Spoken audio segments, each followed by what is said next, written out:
Fundamental unit of life. Fundamental unit of life. Today we have with the most important chapter of biology, fundamental unit of life. So this is one of the basic chapter one must understand clearly. This is a foundation stone for biology. Before we go to the chapter, let me ask you a question. We all stay in a building. What is a house or buildings made up of? What is the necessity to construct the buildings? The buildings is made up of basic things called bricks. Bricks are one of the very basic things to construct the buildings. Other things also we need like cement, sand, iron rod, but in the entire building you can find the bricks. Bricks are the basic unit or structural unit of buildings. Next question I want to ask you. What living things are made up of?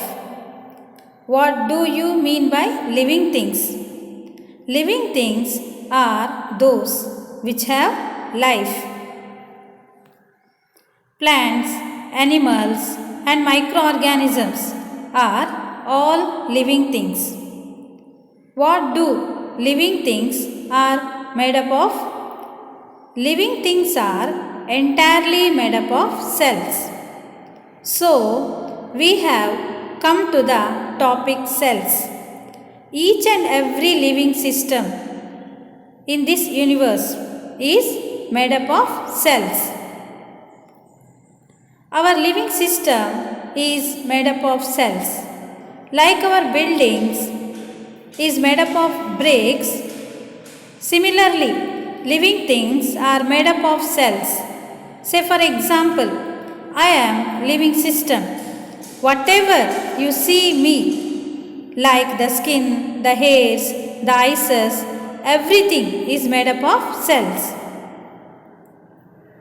So, in my entire living body, I have crores and crores of cells within me.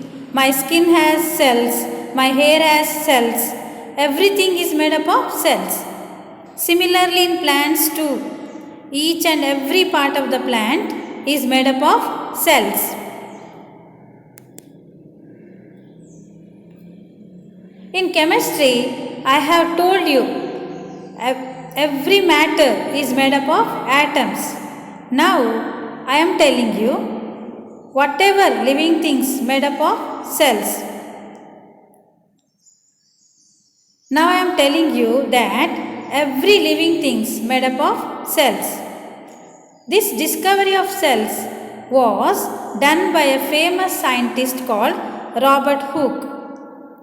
Now, we are going to study the discovery of cells.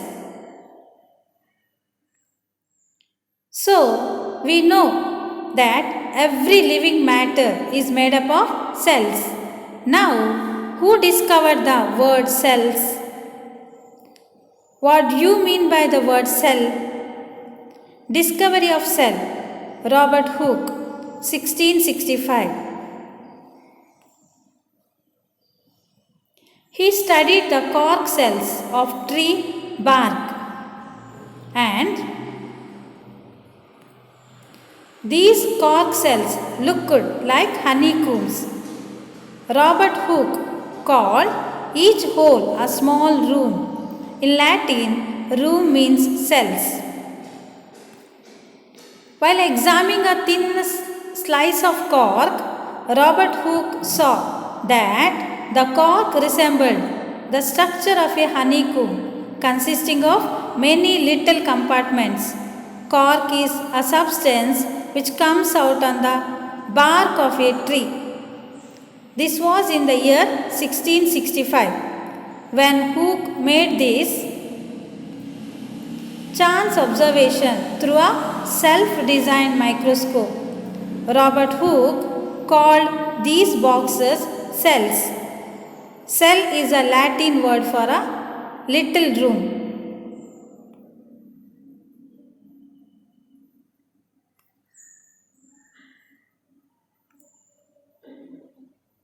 Study well, revise the concept. Thank you very much.